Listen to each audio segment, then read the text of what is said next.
All right, good afternoon, everyone. Sebastian from Fronius again, and I have Ryan from REC with me. Can you hear me, Ryan?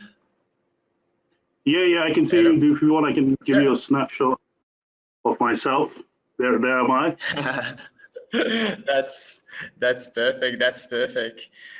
So thanks everyone for coming for the training. So for the second one, so we'll wait for a few minutes, and then we can start the presentation. But if you guys can hear us, can you just raise your hand? So you'll see a button on the right hand side where you can raise your hand.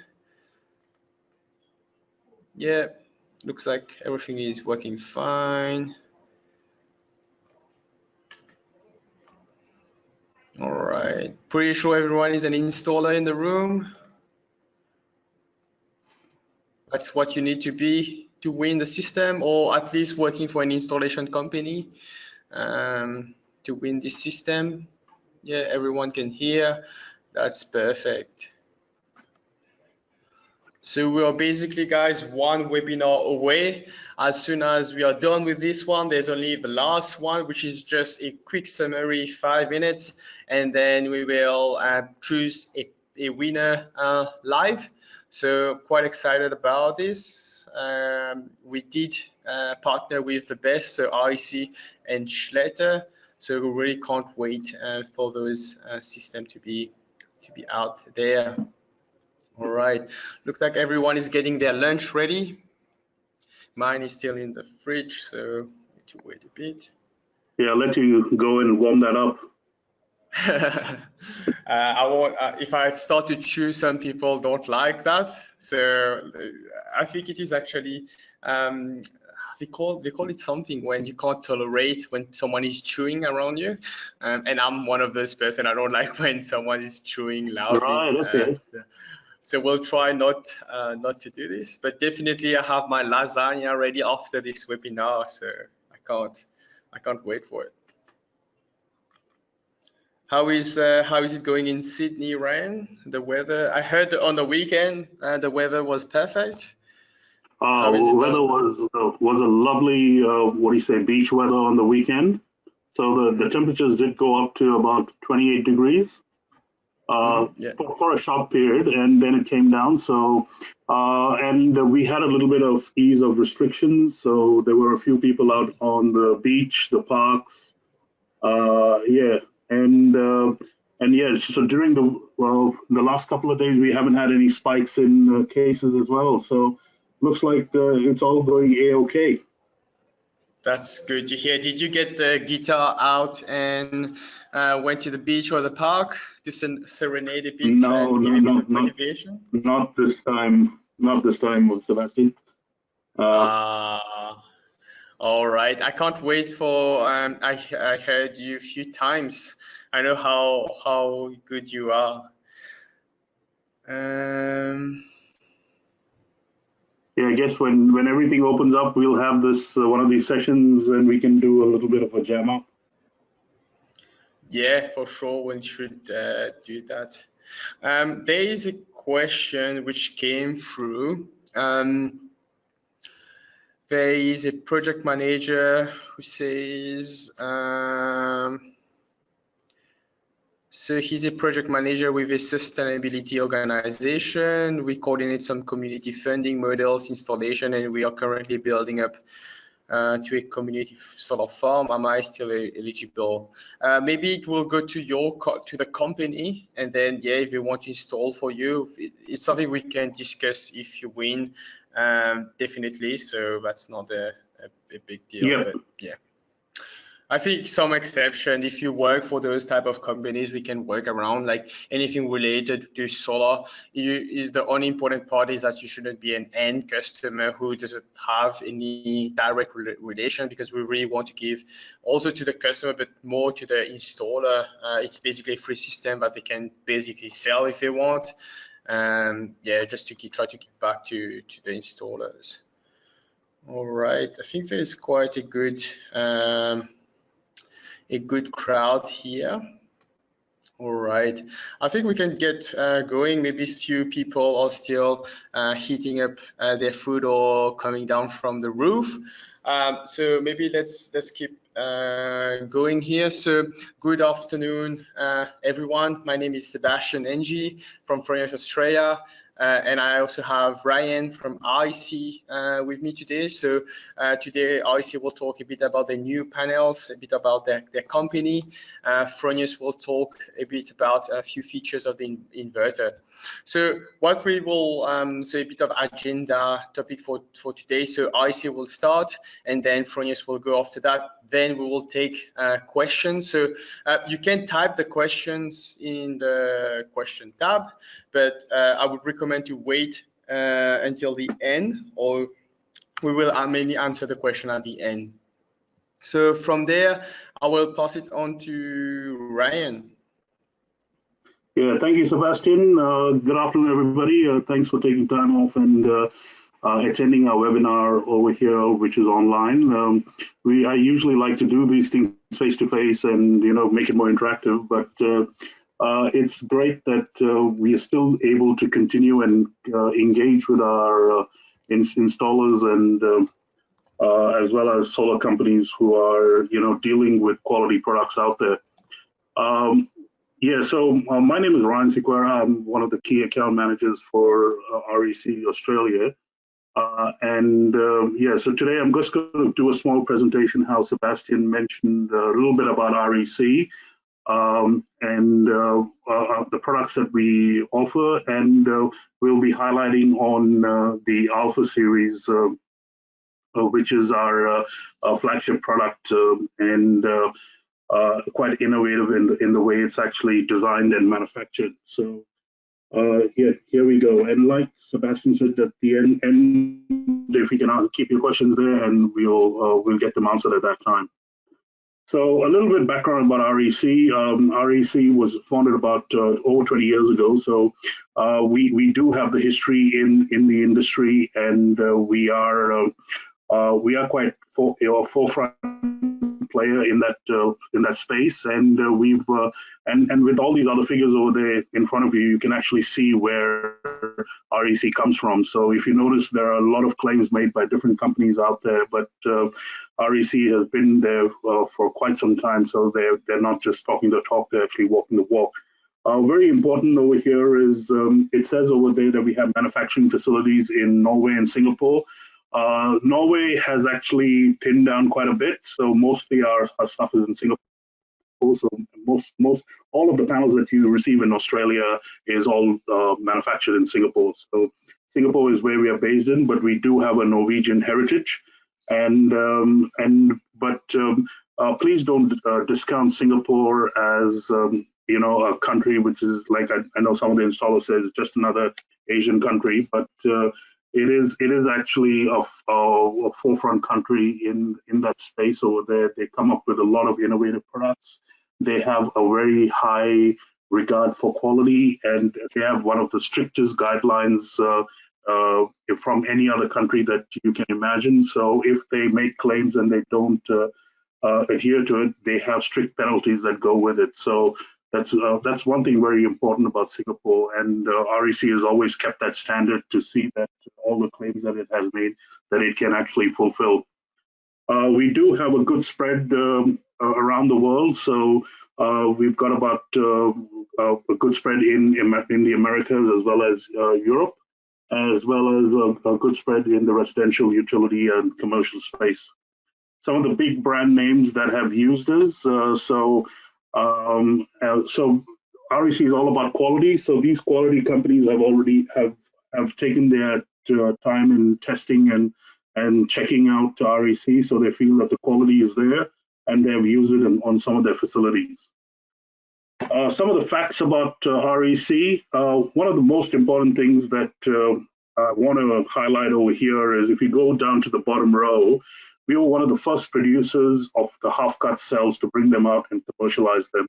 So in 2015, when a lot of companies were hesitant to bring out half-cut cells, REC had already gained all the technology to see that it will actually last have a long-lasting effect out there.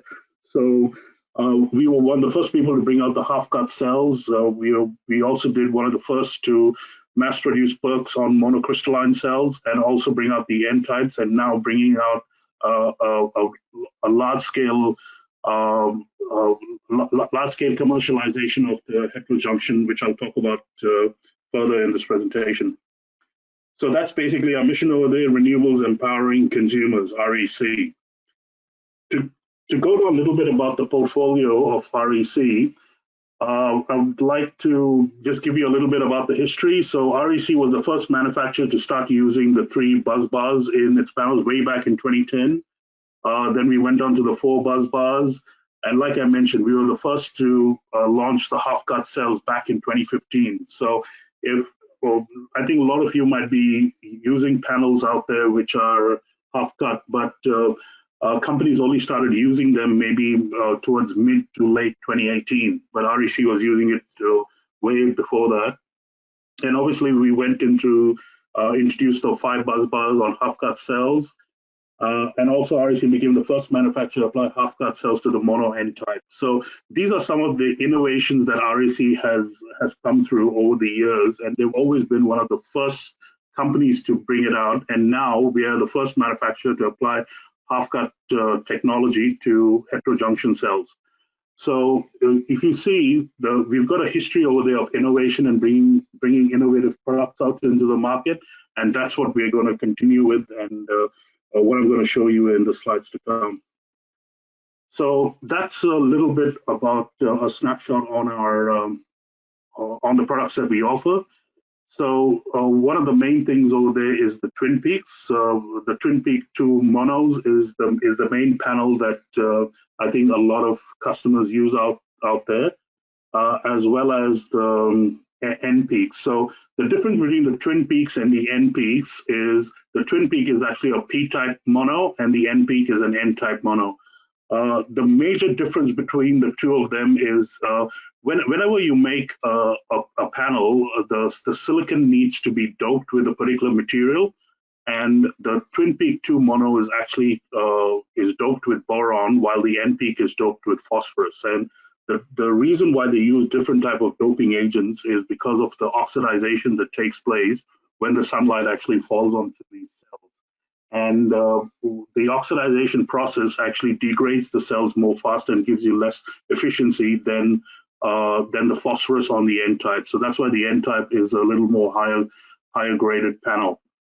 Our panels can be used on floating applications. So we were one of the first to push half-cut cells for half-cut solar cells onto panels on water. And we brought out the Alpha Series, which was the Alpha Revolution, where the world's most powerful 60 cells. So we do have a 60 cell panel that goes up to 380 watts. So that's basically a rundown on the technologies that we have and the type of products that we offer. So here's a little more visual of those. I'm not sure why the Alpha panel has disappeared over there, but anyway, we do have the Twin Peaks, okay, which goes from a 300 watt to a 330 watts. The Twin Peaks also do come in a 72 cell, which goes up to 400 watts. Now those are the P-type monos.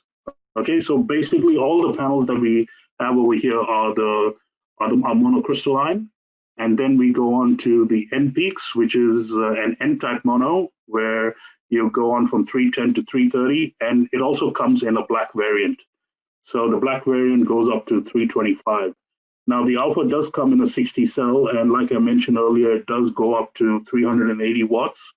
Right now in the country, we do have 370 watts available. So there is 360, 365s, and 370s.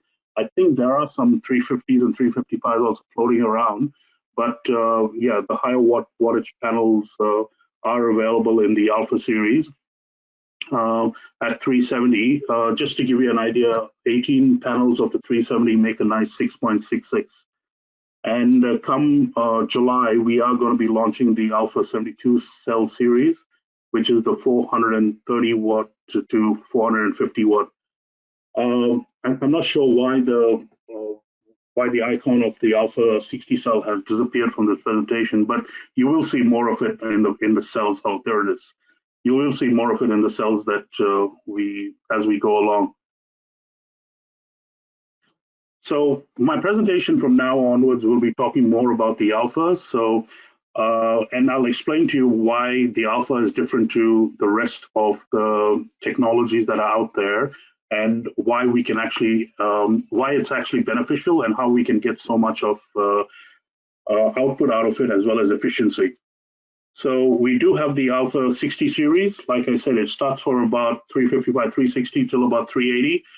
We do have in the country right now 360s, 365s, and 370s. 375s will be coming in the next, two months, and I'm hoping that we'll be getting the 380s along pretty soon. We do have Alpha Blacks. There are some blacks, Alpha Blacks in the country as well of 355. So it does come in a full black variant.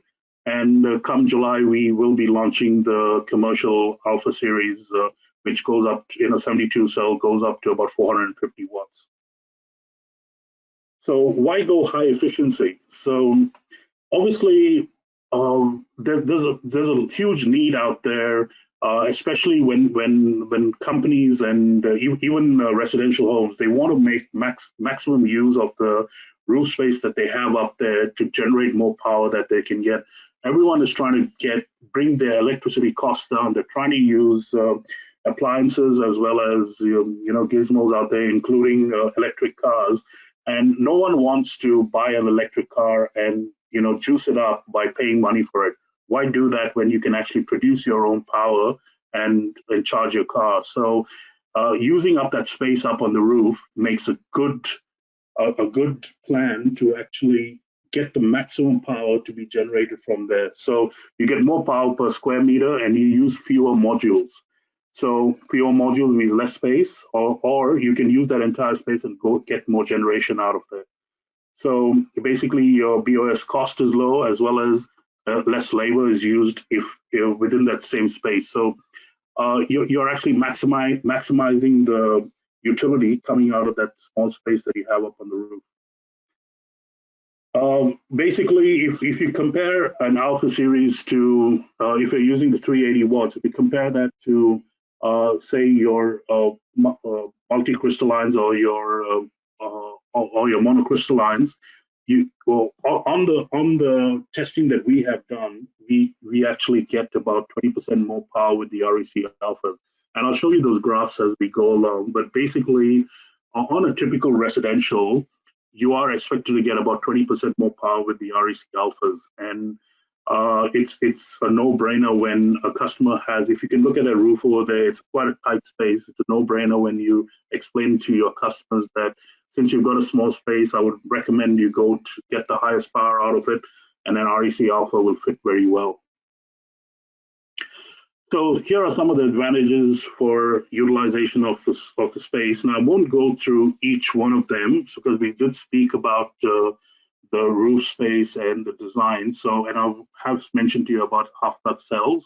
So obviously with REC, we believe in the half-cut cell technology, and we are going to carry on with that technology for all our innovative panels. And we feel that we have mastered that technology, and we are going to carry that on to our products that are going to come.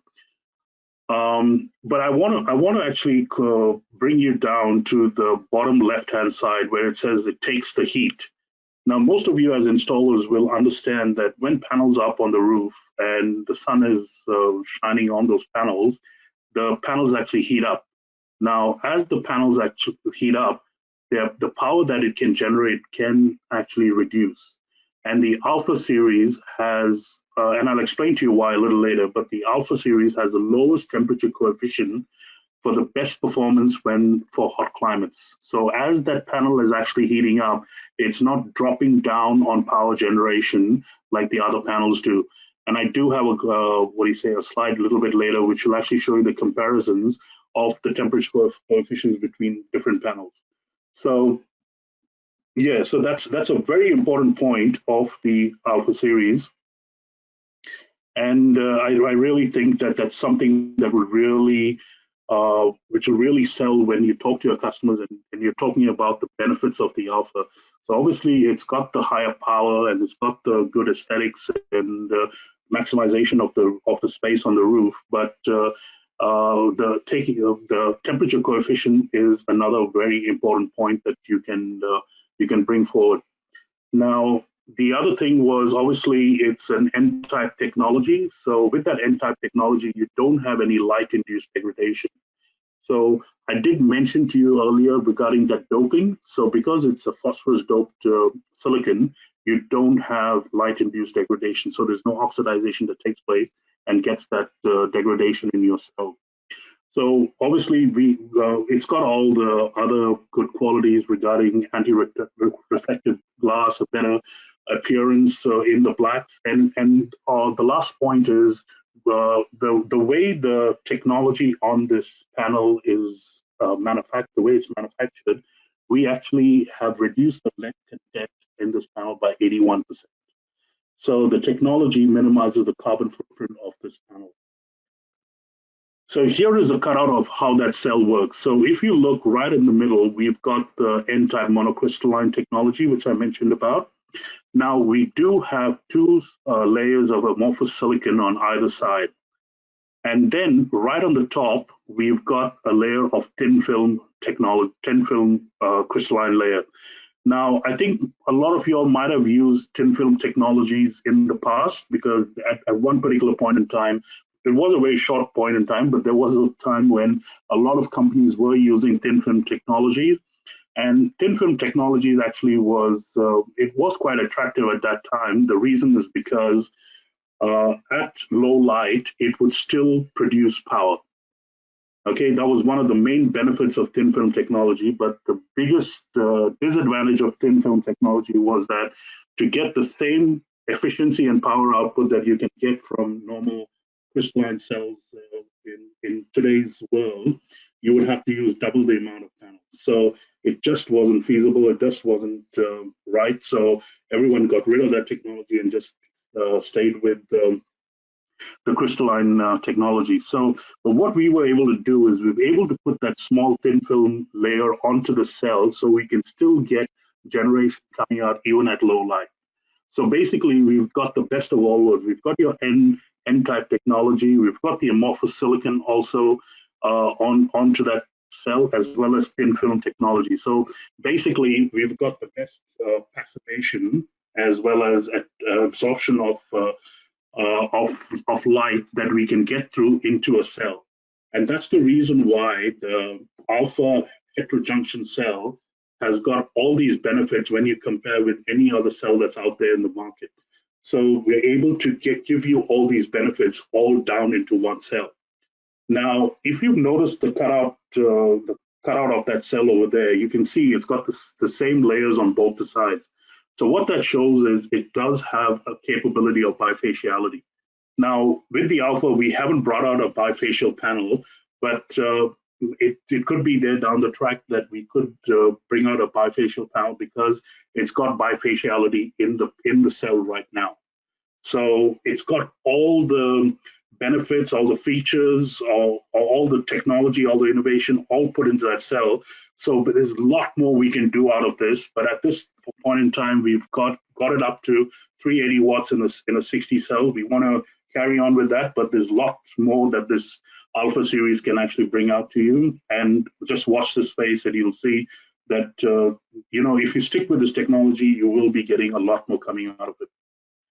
So that's a small curve on the average daily consumption over there. So we've actually compared the Alpha series with a conventional panel. And if you look at the bottom curve and with the time of day on the x-axis over there, you can see that the Alpha actually generates an extra power. So when comparing between the two, we have noticed that you're getting about 21% more production when the sun is the strongest. And this is a comparison over 1 year of generation.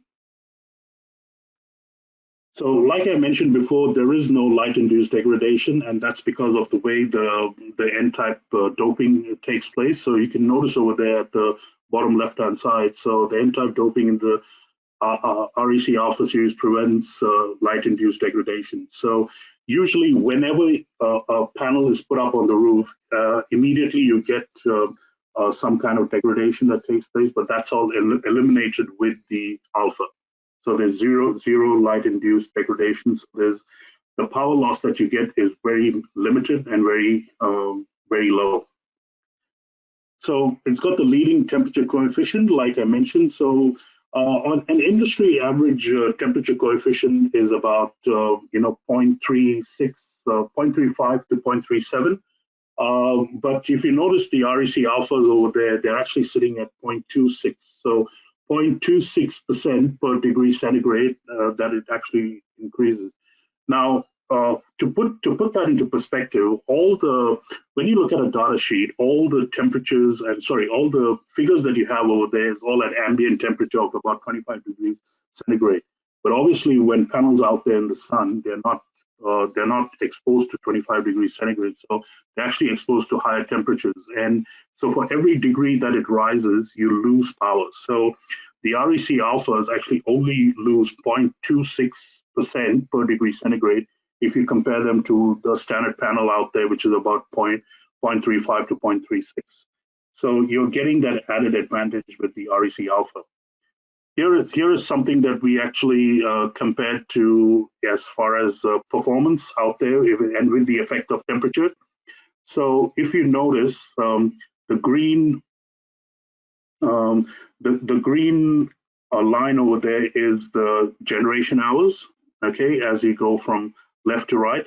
But if you can notice, the green over there is the temperature that is being that rises throughout the day. And then if you notice the other lines over there are the different panels that we have tested it against. And all the panels that we have tested against are high efficiency competitors. And if you can see, the REC alpha comes out on top. And these are independent testings that we have actually taken data from, and we have normalized those outputs based on 380 watts. So, and these are simulation tests that we've done using an 8 kilowatts system in California, USA. So you can see that the REC alpha actually produces and pumps up more generation compared to other high efficiency panels out there. Excuse me. So now, just going a little more into those the alpha cells, we've actually eliminated bus bars from the cell. What we've actually got on them is a smart wire technology. Now, these smart wire technology, and that's the reason why we've actually eliminated the need for soldering on this panel, because once the smart wire is actually printed on the cell, the connections take place through a high temperature lamination process. So during this high temperature lamination process, the wires between each cell connect to each other, and the need for soldering is actually taken away. So we've got 16 smart wires on each cell.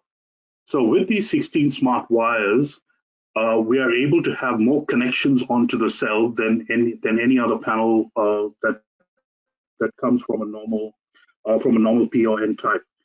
So, and also we've got fewer steps in the whole manufacturing. So you got to remember, the more times a panel is handled, the more damage it can occur in the panel.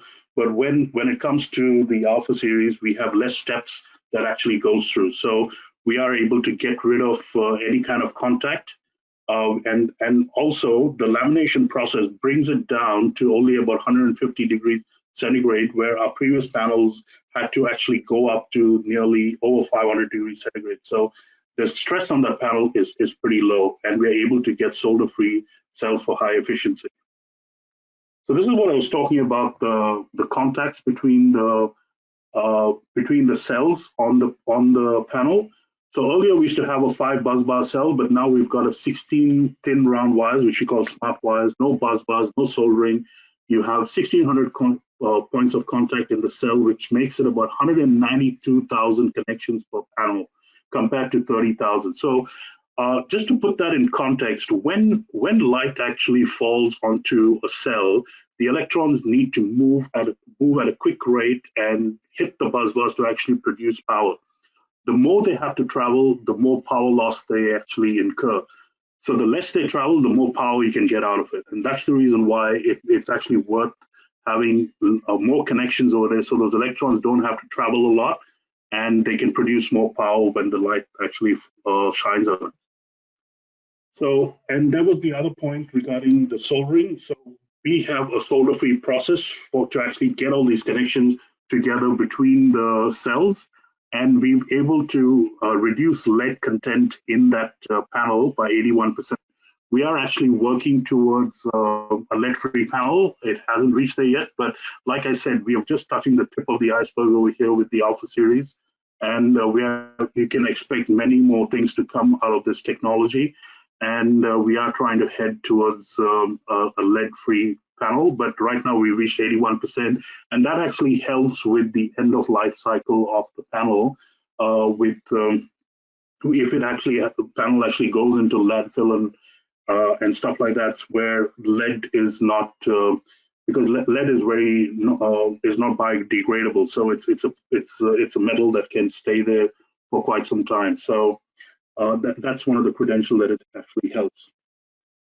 So moving on, I did mention about the soldering points and getting rid of the bus bars. So basically using all those factors that I've told you about high wattage, high intensity, using the technology, low degradation, as well as high temperature coefficient, we can maximize the power, get your savings up on your energy bill, and maximize the energy autonomy that you can get from these roof installations. So it works very well in commercial installations as well, where they really want to get the bang out of their buck from their roof space. I did mention to you earlier about the half-cut cells. Now, all our panels have got a twin design, split strings into two. So basically, the top part of the panel is strung in, has got 3 different strings to the bottom part of the panel. So if we do have shade falling on one part of the panel, the top part of the panel will still function, and that's the same technology we carried on. We've had that in the Twin Peak, the Twin Peak 2s, the N peaks, as well as the alphas. So we're going to carry on with that technology. And but one thing I'd like to make things very clear: it's very important that you actually realize that even though it functions in this way, where the bottom part of the panel can be split from the top, if there is constant shading happening or intermittent shading, there would be a need to have optimizers or microinverters for the panel. So it doesn't actually negate the use of optimizers on the panel, but we would highly recommend that if you feel that there is going to be constant shading coming at particular times of day or stuff like that, do use an optimizer or a microinverter to actually take care of that. The split design in the panel is mostly when there is shade falling for a short period of time, where the panel can just switch off and on, and those strings can work independently. But if it's constantly happening, going to take place like that, they will put stress onto that panel, and it's not actually designed for that. One very important aspect is the support bars. Now, in the N peaks as well as the Alpha series, we do have support bars at the back of the panel, which is right at the center or on either side of the junction boxes. So a couple of things that it does is it gives increased protection to the cells, but at the same time, what it does is it gives you that extra wind loading support, and we're able to get that frame down to a much better, easier, manageable width, which is only 30 mils. So compared to other panels which are out there, which are more thicker, the REC Alphas as well as the N peaks are only 30 mils. So it's easier for load bearing capabilities, for transporting them around. But one very important thing is it gives you improved clamping zones. So you can actually clamp till the edge of the panel. So, and I think my next, yes. So if you noticed over there, you can actually clamp over there till the edge of the panel, and based on the type of wind loading that you need. Now, if you look at your installation manual, it'll actually tell you there where you can clamp to get your maximum wind loading. But if you're installing in a place where wind loading is not a big issue, you can actually go till the edges of the panel, which a lot of other panel manufacturers don't offer you, and you have to stay with only between a particular guideline. So the REC Alpha is very flexible to that event. I did mention to you about the lead-free cells. Right now, we have eliminated about 81%, and yeah, so and we were able to get that panel weight down as well to about 18.5, yeah, so it really helps to get a good maneuvering panel that you can use and get up onto the roof fairly quickly. This is a very important slide, and it's not to show you the size of a plant or anything like that in Singapore, but this is where the modules are manufactured in Singapore. So this is the REC cell and manufacturing plant in Singapore, in Tuas in Singapore. Very important point about this whole slide over here is to show you that all our manufacturing facilities are at one location. Okay, so the important part you can take from here is all the manufacturing and everything that is done at one location. So that gives us a very good guide to actually control whatever is happening within our premises. So from the time components come in, to checking the quality of that, to checking the processes that take place, to all kinds of quality control going from one plant to the other, transportation, nothing gets lost over there. Sorry, none of the processes have got any kind of shortcut.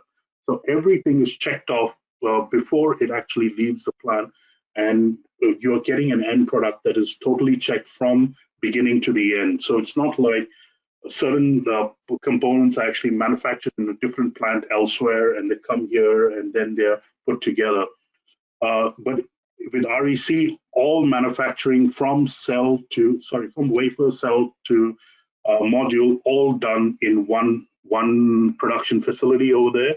And we try and stress on that, saying that we control the quality right from the beginning, okay, from where the wafer is cut till the end, where the module actually leaves. And my next slide over there, it shows that majority of the process, or if not all of it, is automated. So we have autonomous robots communicating with each other in real time with sensors and softwares all put together, which are pumping out these cells and modules one after the other. And very important over there, when something goes wrong, we can actually trace it all back to see where the problem lies. So we are able to find out, in very minutely where a fault has taken place and detect it and correct it then and there. So it's very important that for us that we have capability of keeping this manufacturing process within our control, and we can give out the right product out there and still keep all the quality control in check. So basically that's something that REC prides themselves on, that we have everything under one roof. And basically, even if we have to increase it, we're going to increase it at the same production facility rather than take it elsewhere, because we know when components are traveling from place to place, there is a possibility of low quality checks and controls, and REC doesn't want to lose that. And I did mention to you earlier that we have very strict guidelines in Singapore, which we have to adhere to, and REC has to keep to the claims that it makes, and as well as the quality control that it actually puts out there. And coming to the claims, here is a graph showing the claims, the warranty claims that we actually get back for our panels. Now, from 2013 till the end of 2019, and I think even Q1 of 2020 is not not much different. We've kept a constant 60 parts per million. Actually, it's gone down to 55 parts per million. So for every million panels that go out there of REC, we get 55 coming back. Okay, so now if you take that as a percentage, that's something like less than 1% of panels that is coming back. So basically, what I'm trying to say is that shows you that the quality control that REC actually puts onto its panels and provides the service of the panels that are out there. Yeah, so even with new products coming out there, our claim rate hasn't changed. Okay, so we've kept the same claim rate for the last 6 to 7 years, and the claim rate hasn't changed even with new products, and we don't see that it will change as we go along as well. And that comes to our warranty. So in the beginning of 2020, REC launched its trust 25-year warranty. And what that means is it's if you get a 25-year product warranty. Now, that 25-year product warranty is for REC certified installers. So if you're not an REC certified installer, you just have to attend one of our certification courses, and I think we're having one online on the 20th of May. And with you do get a 25-year performance warranty as well. With the Alpha, at the end of 25 years, you do get 92% coming out of it. So it's a highly rated module with 25 years in product as well as 25 years in performance. So just hold on one second. And oops. Yep. So basically, just summarizing that, it's a leading panel in its innovation in the 60 cell as well as the 72 cell. We got the heterojunction design as well as the twin design concept. So basically, it works very well in limited spaces. It offers you more than 20% power, saving on your energy bills and elegant appearance. And it's more durable and long-lasting because of the temperature coefficient, and it's the best in its class of warranty. Finally, I just wanted to show you this. Tiger Beer is a very famous brewery in Singapore. They produce an internationally renowned beer, and they have used REC panels on their roof over there. You can see they've got a 2.2 megawatt system. And obviously, one of the main benefits that we get a reciprocal benefit where we have access to that brewery at any time. So any of you guys are in Singapore, I know now you cannot travel, but hopefully travel bans will be lifted within the next few months. And you come down to Singapore, do let us know, and we'll take you on a REC factory tour and then end up at the Tiger Brewery, get you tanked up, and send you on your way. So thank you very much for your attention, everybody. And I'll hand you back to Sebastian, and we'll take some questions at the end of the session. Thanks, Ryan. I can't wait for this COVID-19 to be over so that we can try some of those beers there. But we're quite interesting and a lot of information there. So as Ryan mentioned, we will take some question at the end. So let's move on to the Fronius side of things. Can you guys just to check that you can see the presentation there? Can you just raise your hand? On the right hand side, you should have an option if you can see the slides. Yeah, okay.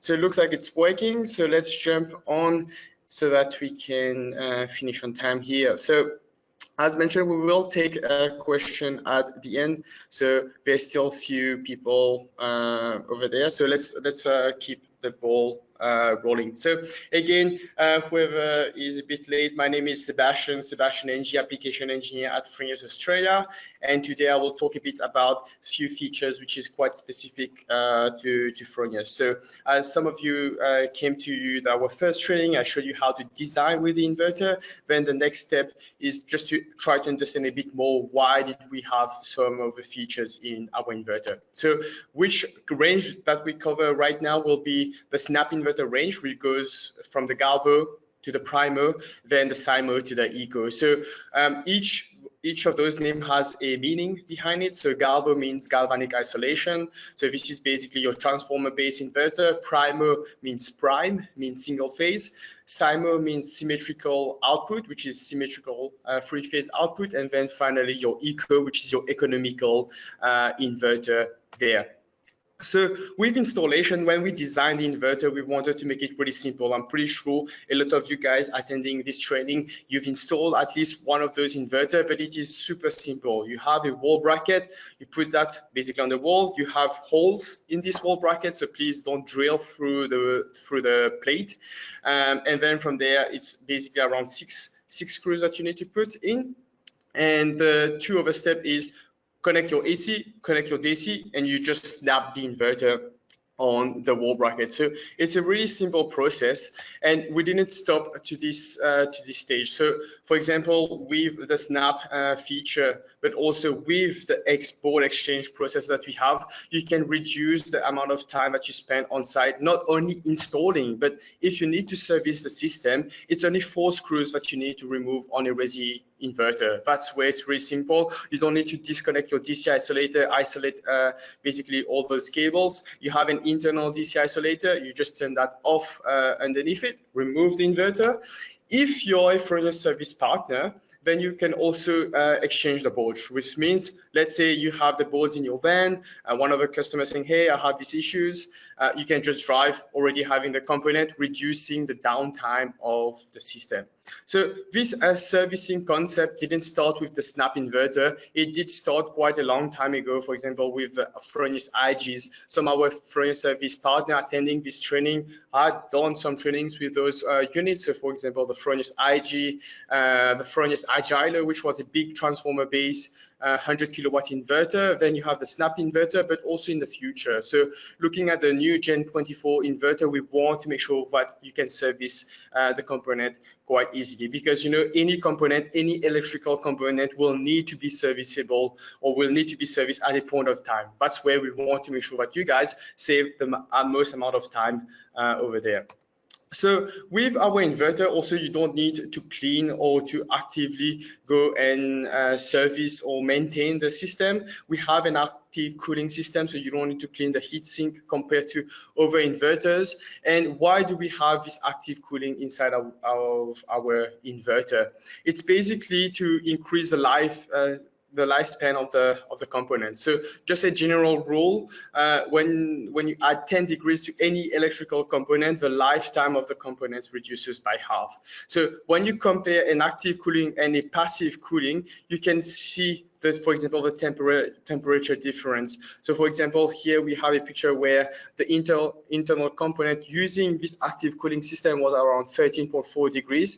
And when you don't have a passive or natural cooling, or when you have this, that's where you can see that the temperature stays where the component is. And this can be crucial for the lifetime of the power electronics. So we also test over inverters to see if what we did or what we assume with this half life of electrical component when it is passively, or like when you're at 10 degrees, we actually test it in our lab. So for example, this particular inverter is a passive cool system. It was in an ambient temperature of 55 degrees, and the manufacturer states that those components can't withstand more than 110 degrees. When we did actually a measurement, one of the components came up to 112 degrees, which is basically beyond the manufacturer's specification. So if you look at the big picture, this is where you can see that the lifetime of those components won't last as long as an active cooling system. And also, it doesn't stop where, let's say, stop with the actual life of the component, but the performance of the system. So if you look again with a passive cooling system on your right hand side, I'll just use my pointer here. So if you look looking at the passive cooling system, at what stage, at what ambient temperature it starts to degrade, it's around 30 degrees, for example, for this particular inverter. And you can see that the decrease is quite steep. Compared to our inverter with, like, let's say an active cooling system, it starts at 45 degrees. With this particular graph, I always see a lot of information, people talking at what temperature does the inverter derate. It's not only a matter of temperature. For example, if you look at a guide from Fronius, a data sheet, you will see that there is voltage. It's really important because voltage has an impact on how much or at what temperature the inverter will derate. So in general, we need to compare apple to apple, because you can see, for example, other inverter manufacturer showing a different voltage and say, hey, it's not even derating at this temperature. So this is something that you should pay attention and have a look at this. On Fronius side, we put all our information out there so you can see on the graph. So this particular performance, where you see that the passive cooling system start to derate at an early ambient temperature, and you look at, for example, for a day, how long the inverter is being, let's say, is being used or is basically producing power. Usually, when it's the hottest point of the day, that's where you need to maximize. You need to harvest the most amount of energy. But the thing is, if you use a passive cooling system, that's where it starts to derate at an early stage compared to an active cooling system. And this is around 15% difference. So this is one of the sites that we have here in Australia and did this comparison. But also, this is also another reason to back up why we are giving long warranties to customers. Why this 5+5? It's not only a trend that we are putting out there, but it's also we trust in the manufacturing process of our inverter, but we also have the technologies and features. If you look at our inverter, everything from resi to commercial and even all inverters, they all have a fan, because we know we have experience in power conversion, and we know that it will last longer.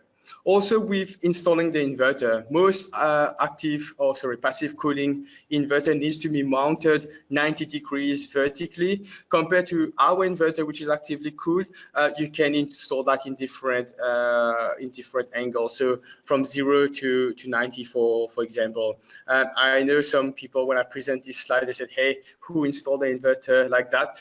Some people, for example, in the US, they do install it on the roof flat, for example. Then it's always also the question of how much space around the inverter is required when you have an active cooling system. So with Fronius inverters, it's always the same from resi to commercial. It's 100 on both sides and 200 from the top. That's basically the rule, and you can see that also in our installation manual. With our future inverter, it is also important to have an active cooling system. So this is basically the heatsink technology that we've been working on for our next generation of inverter, which is the Gen 24. So with this type of heatsink, we were able to reduce the size of the fan here, and also the amount of power that this fan needs to run also reduced, just because of how efficient cooling we have with this particular inverter. So we have a white paper to explain all those testing and what it means to have this active cooling system. The next part is monitoring. So monitoring also is an important part of any system. So if you look on Fronius side, we started this monitoring, or let's say the data logger, since 2002. So we had the Data Logger Pro and Easy, the Data Logger Web in 2008. Then we moved to the Data Manager, which most of you guys know. So we have the first version and the second version. Then we have the card and the box version. So since the beginning, we always understood that data is really important. And this is the thing, it always has value. Data has always a dollar value. And this is the thing, what we encourage customer and installer to do is put the system online, record your data, and know how you're using your power is really important. Currently, the current card that you guys are using is called the Fronius Data Manager card. It is in all our full version inverter. So in resi, usually it's in all unit. So it is an inbuilt monitoring card. You can do third-party interfaces. So that's where it's really important. If you look at on Fronius side, we don't want to restrict people to use only, let's say, Fronius product in a way. So if you want to do third-party interfaces with Modbus communication, or you want to push data to a server, or you want to talk to different components, let's say in a BMS, that's where this card can do the whole job. I call it the brain of the inverter, but some of the guys at International won't like this particular term. But in general, this card, this is where you do energy management function. This is where it will alert you if you have an error code, if you put it online, and you can do power control function, so export limiting, for example. You can do a bit more than that. So with this data manager card, as mentioned, you can connect that to a BMS, for example, and you do communication. But also you can say, for example, I did one myself where you said, okay, if I'm producing X amount of power, turn on this smart device in your house. So it can do quite a lot of things. Of course, it requires a bit of programming, but we are quite open. So why do we have a lot of open protocol? Is to make sure that we achieve this goal, which is basically 100% renewable. And we know that we need to integrate with different technology. Also, we know that more data, you have basically more dollar value, and how to achieve that better than installing a smart meter. So if you have a smart meter installed, that's where you will be able to define loads later on and do those energy management, which is basically free energy management within our inverter, and later on add a battery. So you will have data, you will have information to back up why you're sizing this battery this size, for example. So that's where you have a lot of information, and we always recommend to have a smart meter installed. The last part is the tracking of the inverter. So this is how our tracker works. We always hear in the market saying, hey, you always need a lot of tracker, but we always ask them, do you know how those trackers works? So if you look at a normal tracker in an inverter, what they do, they basically track from open circuit voltage. They track. They see that this is the maximum PV output of the inverter. Then they goes on the left, they track, they say, okay, power is reducing, I will go back to this point. So now let's say you have a bit of shading. What will happen is with a normal tracker, it will start to track, find this point, and then say, okay, I will track, oh, it's the power is reducing, I will go back to this point. The thing is, when you have shade, you may have another maximum power point here. So that's where, if you scan the whole curve, that's where you can find this global maximum power point. And that's what Fronius does, or the dynamic peak manager does. Every 10 minutes, we scan the whole curve to make sure that we find this, this global maximum power point. And if you look at the energy, how much you win compared to a standard tracker, and you compare that to the dynamic peak manager, it's 1 to 2% additional annually yield. I know you guys don't have chimney there, but this is where we did the test. If you have a dormer, let's say if you have 1 hour of shade in the morning or the evening, that's where it's around 2 or 4 extra%. And the amount of energy that the dynamic peak manager uses itself, because remember, we need to scan the whole curve. To scan the whole curve, you need a bit of energy, and that's basically the amount of what you need, so 0.05 annually. So it's really minimal to compare to what you are actually winning at the end of the day. So if you look at the whole picture here, with our inverter, you have a good tracking solution. You also need to monitor the system, but also focus on exchanging process, active cooling, what brings all together to basically provide the maximum yield.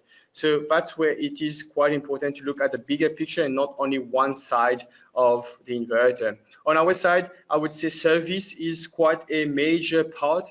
We've seen it a lot around Europe, how important. So basically servicing your solar system is basically like servicing your car. So that's, I think, a good example. And if you look at Australia, looking at how much solar is installed, for sure at a certain point of time we will need to be serviced. The question is, how fast can you do the servicing, because every minute you spend on site is basically a cost to you guys. So that's where we'll say consider the whole package here.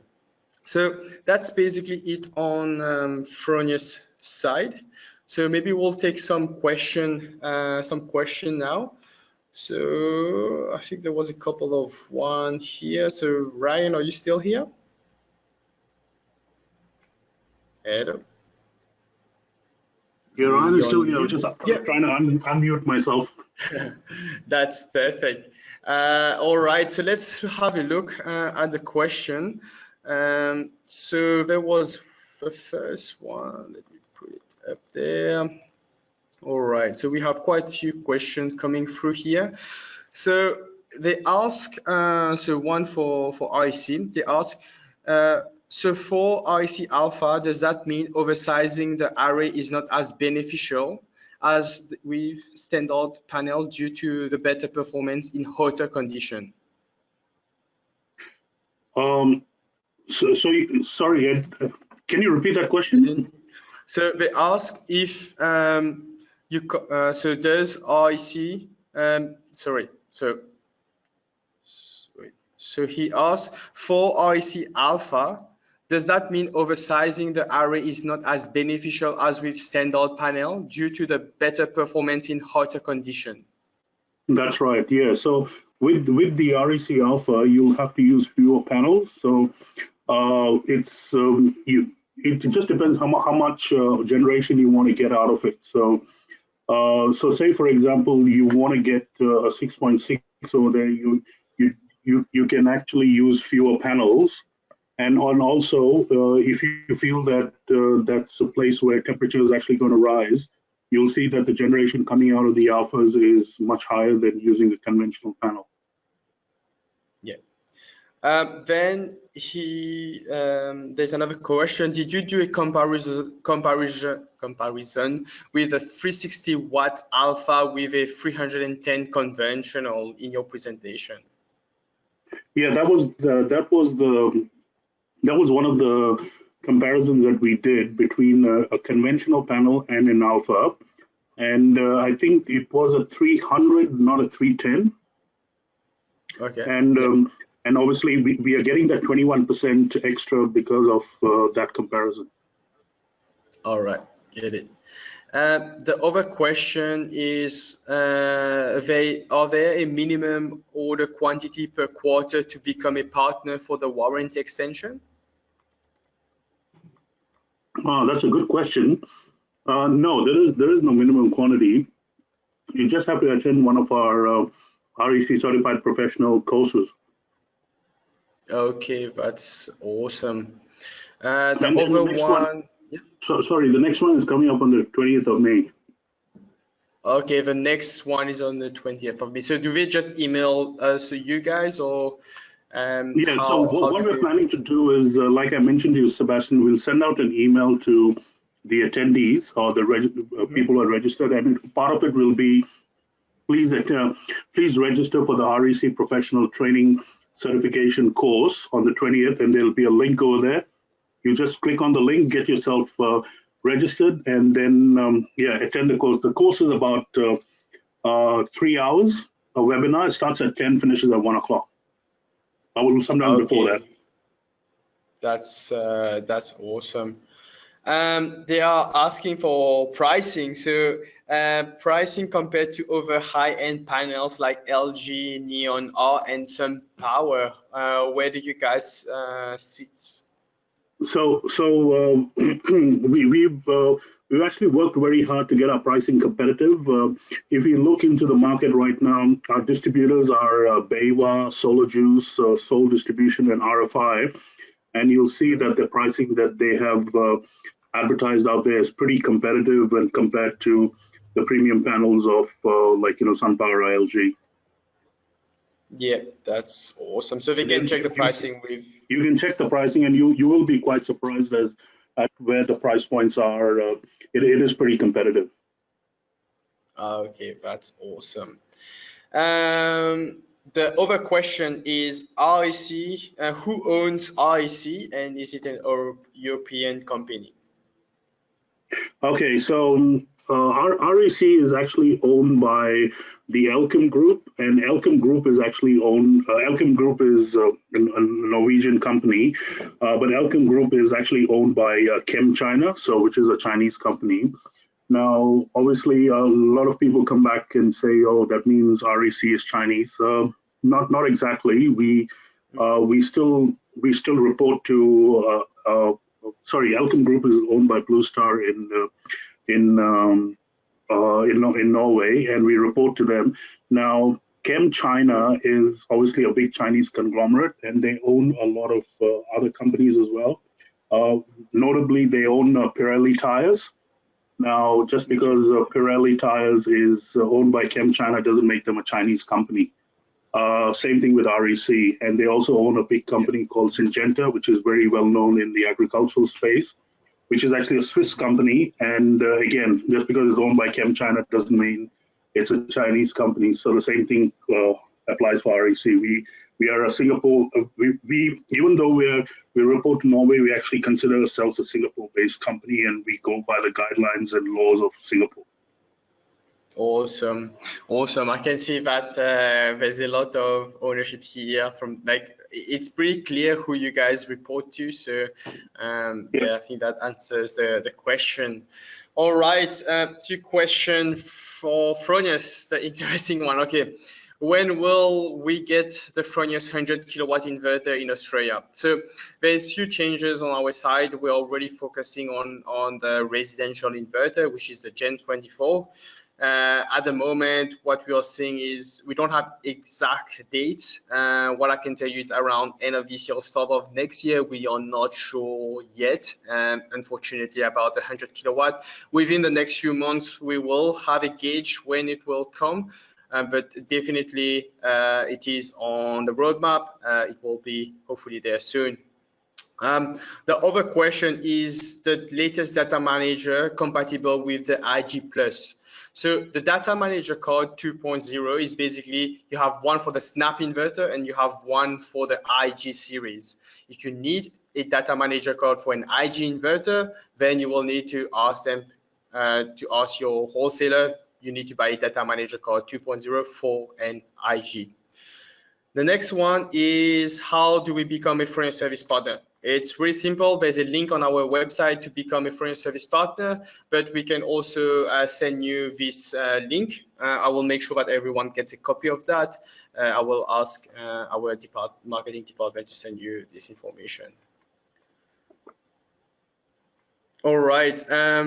It's saying that some of you guys have applied many times, but you didn't get any response from Fronius.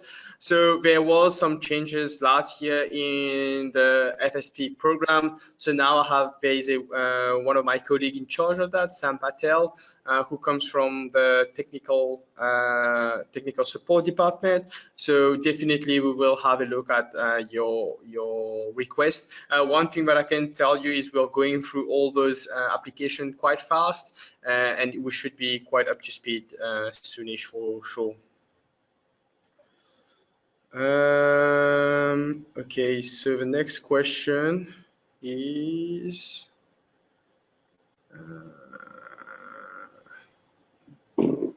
so I think we got the question for the service partner.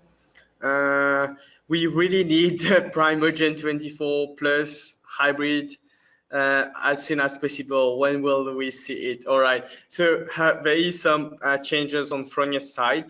The plan was to have Q3, Q4 this year to have a single phase hybrid, which is the Primo Gen 24, but there is some changes. So we are bringing the Simo Gen 24 first, Q3, Q4 this year. As you can see on our marketing, you will see a lot of training going around the world. As you know, to bring the unit in the country, air freight, even sea freight, it can take a bit of time. So what we're doing is really working hard with international to see when we can see at least the free phase. And on our side, we are seeing Q3 on the free phase. For the single phase, there is some delay. So on our side, we didn't have any exact dates. But again, with the Primo Gen 24 and the new big inverter, we will have a few updates happening soon. And that's where we'll communicate with you guys. Highly recommend to subscribe to our newsletter and Facebook. That's where you can find a lot of information and updates. All right.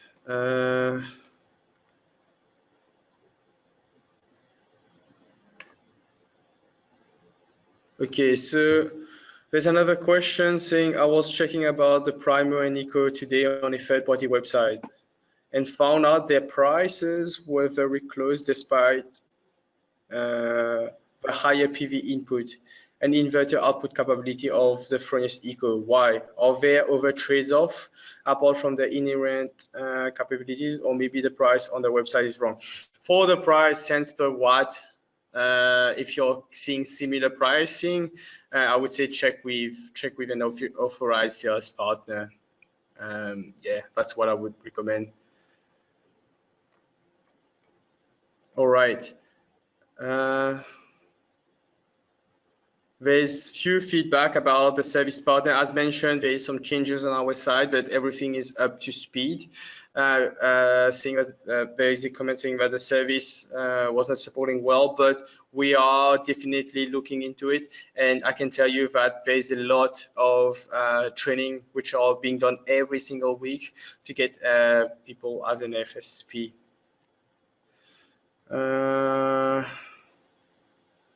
So there is another one saying, in the last presentation, we mentioned a white paper.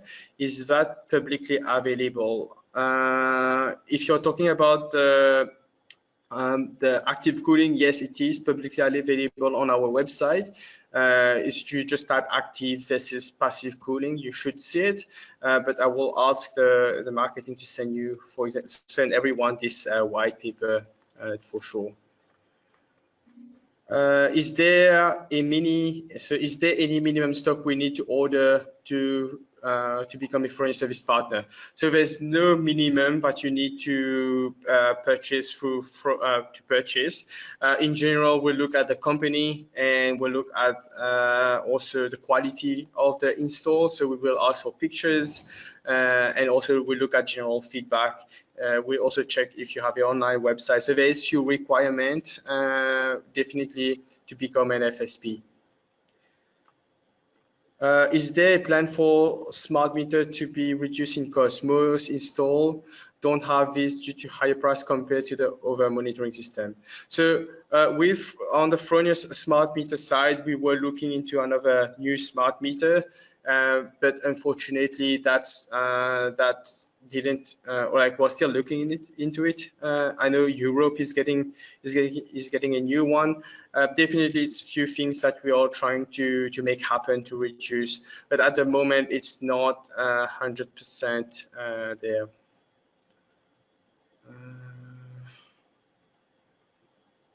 So let me scroll down. Okay. So the hybrid bucket is 80% single phase, while the Fronius with 3 phase. The Primer Gen 24 is available. The Primer Gen 24 is available in Europe, so it's disappointing to have to wait.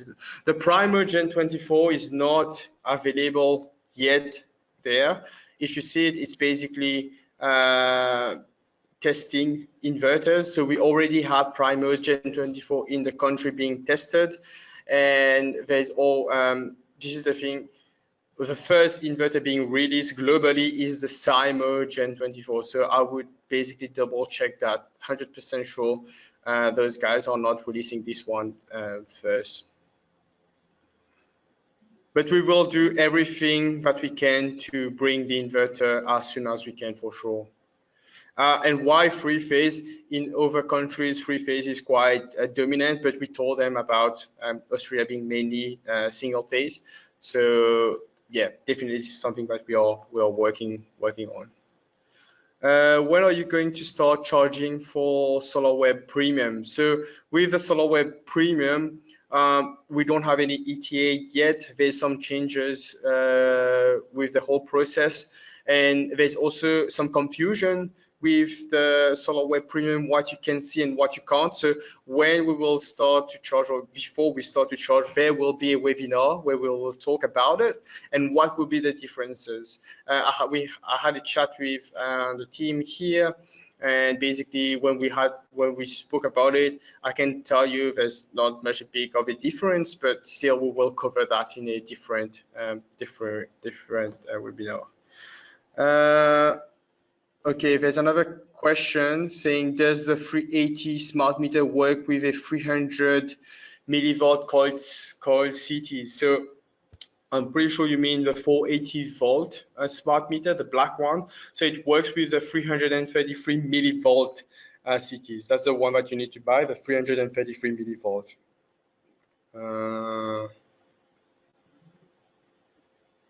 All right.